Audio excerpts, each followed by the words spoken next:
తెలంగాణలో సార్వత్రిక ఎన్నికలపై జోరుగా చర్చ జరుగుతోంది.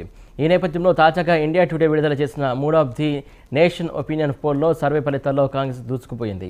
తెలంగాణలోని మొత్తం 17 స్థానాలకు గాను ఈసారి కాంగ్రెస్ 10 స్థానాల్లో గెలవబోతున్నదని తేలింది. అసెంబ్లీ ఎన్నికల్లో ఓటమి తర్వాత పార్లమెంట్ ఎన్నికలపై ఆశలు పెట్టుకున్న బీఆర్ఎస్, బీజేపీకి భారీ షాక్ తప్పదని ఈ సర్వే తేల్చింది.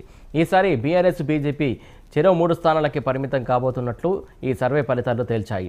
ఇక ఎంఐఎం ఎప్పట్లాగే ఒక స్థానంలో సత్తా చాటుతుందని తెలిపింది.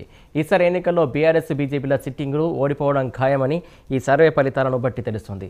2019 ఎన్నికల్లో బీఆర్ఎస్ 9 లోక్సభ స్థానాలను కైవసం చేసుకుని మిగతా పార్టీల కంటే లీడ్లో ఉండగా ఈసారి మాత్రం 6 స్థానాలను కోల్పోయి కేవలం 3 స్థానాలకే పరిమితం కాబోతున్నదని ఈ సర్వే తేల్చింది.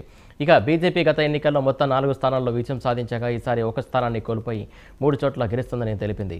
గత ఎన్నికల్లో కేవలం 3 స్థానాలకి పరిమితమైన కాంగ్రెస్ ఈసారి 7 స్థానాల్లో మెరుగుపడి మొత్తం 10 సీట్లు తమ ఖాతాలో వేసుకోబోతున్నట్లు ఈ సర్వే తెలిపింది.